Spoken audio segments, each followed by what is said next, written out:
What is going on, guys? It's your boy Edward V, and today we're going to talk about a bombshell policy update that came from Instagram themselves, from the policy manager at Instagram, that is going to change the entire game for fitness influencers that are on that platform. Stay tuned.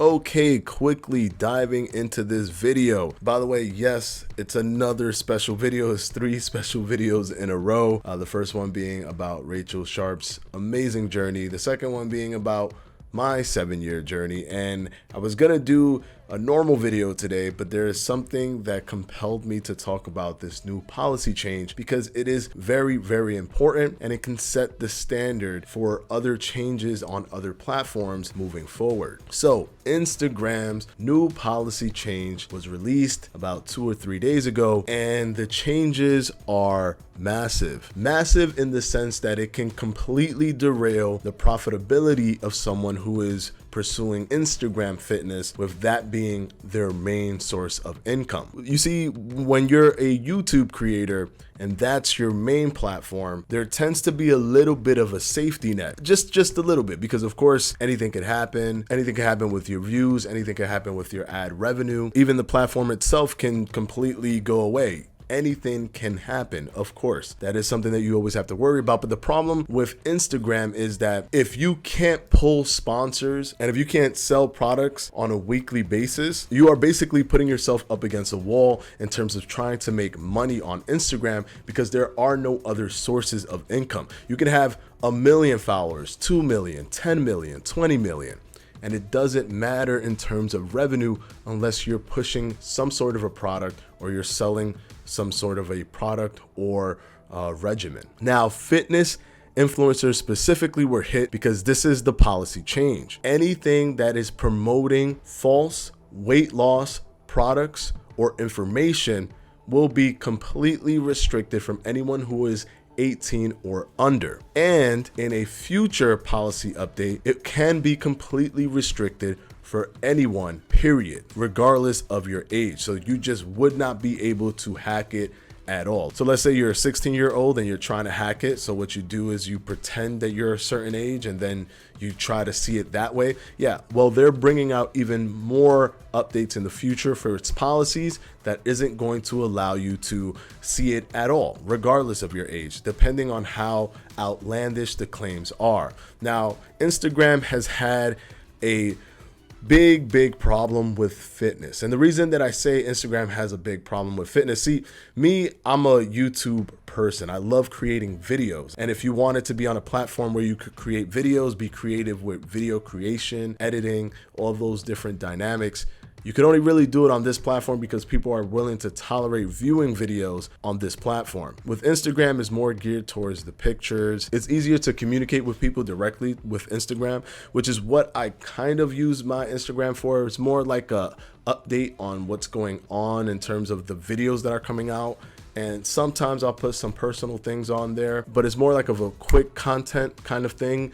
It's not something that I put so much effort into thinking of. What I'm thinking of the most throughout the entire week is my videos, the research that I put behind the videos, and then the editing and all those different things. That's what I care about the most, because that's what YouTube facilitates in terms of the audience. The audience is ready and willing to watch videos on YouTube. On Instagram, the audience is ready and willing to look at photos and look at short clips, but mainly the photos is what pushes Instagram. So the huge problem with Instagram fitness is the one-upmanship. It's never going to end. People are constantly trying to one-up the other person and grab your attention. So telling someone, for example, hey, there's this workout program that'll help you lose weight so that within 4 or 5 months, you'll reach the goal weight that you're looking for, is not as attractive as someone saying, hey, I can give you this nice proprietary blend and you'll lose all the weight that you want to lose in just 1 week. If you're not very informed on how fitness works, or the time that it takes to lose weight, to gain weight, to build muscle, to lose muscle, if you're not informed on that, you're going to just say, well, why am I going to waste my time for 6 months when I can just do it in 1 week?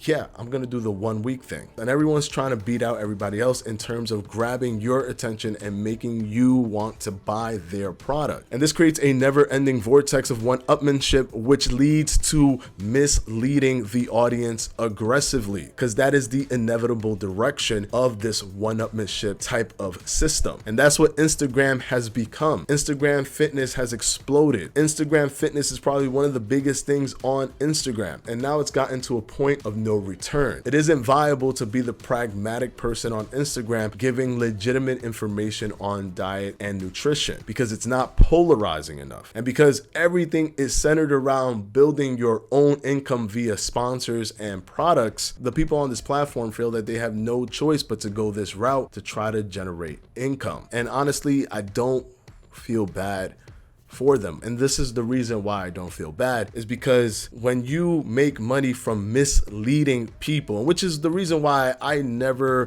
promote dietary supplements and any of those things, because yes, to a certain degree, some of them might work for certain situations. If it's hard for you to get protein throughout the day, then throwing in some protein powder can help you get protein.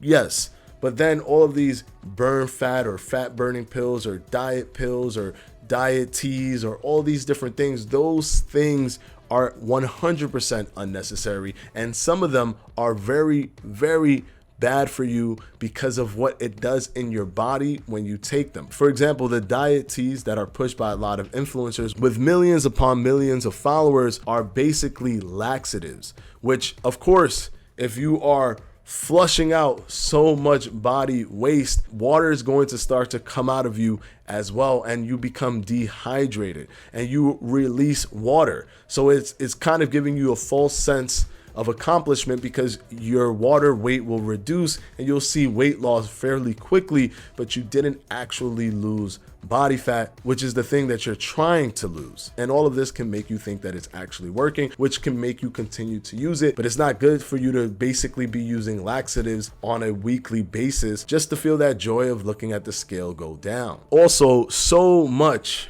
that's on Instagram fitness is backed by nothing, backed by absolutely nothing. It's a post, it's a quick post. This can work, that can work, but it doesn't elaborate on anything.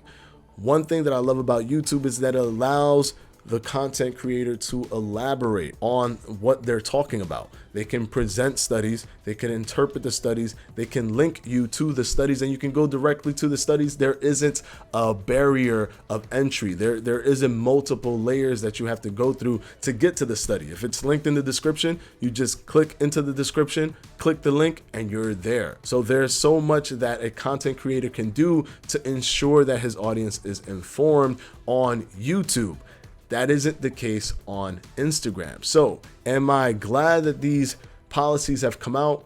I am. And does this mean that it can trickle over now to Facebook? It's very easy for it to fall onto Facebook, considering that Instagram is a Facebook product. Instagram is a Facebook app. So it's easy for that to transition and go to Facebook as well. So it can build there. If there's a lot of traction from the positivity that comes from what they're doing, that can then trickle into Twitter. It could also trickle into YouTube as well. The only thing that could be somewhat in a gray area is when people view the content, and if they don't like the content, because a lot of people are like that. There's pro intermittent fasting people, there's pro if it fits your macro people, there's pro flexible dieting people, there's pro this, pro that, pro this, pro that, and they have a very strong conviction in what they believe in. And when they do that, they can go into something else that goes against what they believe in and just flag it and continue to flag it and flag it. And if there's a specific flagging system for outlandish claims, they can just be like, oh, that's an outlandish claim, flag. And then you start to get this self-policing that's incorrect, where people are simply flagging things because it just doesn't go with their ideology. That's the only thing where I can see it derail itself slightly, and where it's disingenuous in terms of the self-policing from the viewers. And don't get me wrong, I have no problems with people actually selling products on any platform. For example, I sell my jump ropes. My jump ropes are sold by me. I'm sponsored by Flex Pro Meals. I have the links down in the description, but none of those things make any outlandish claims. You know what a jump rope is. You know what a jump rope can do for you. You know it helps you with cardio and agility.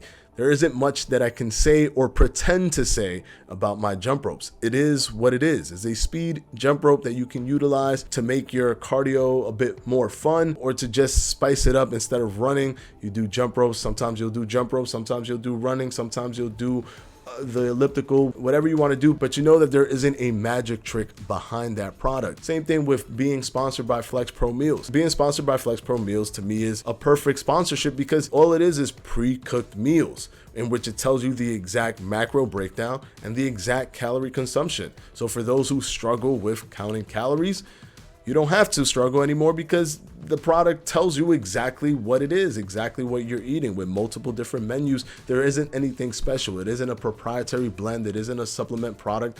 It's just food.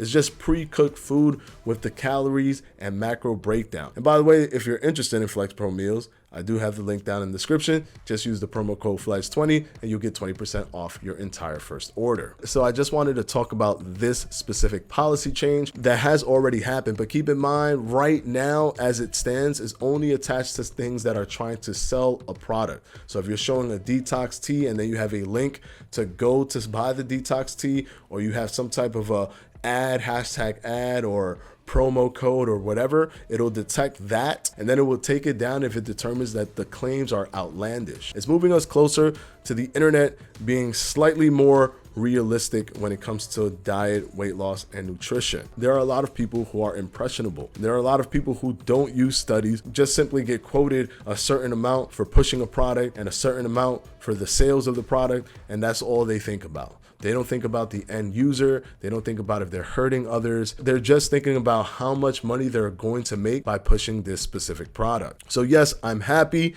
I do understand that there are potential derailments when incorporating a self-policing system, but hopefully platforms are able to differentiate those who are just making outlandish, lose 30 pounds in 1 week versus those who are saying how you can lose up to 30 pounds over time using this strategy or that strategy. Hopefully they're able to see the nuance and understand what is legitimate and what is outlandish. And of course, guys, as always, I want to thank my patrons from my Patreon, and I'm going to go ahead and put their names right up here.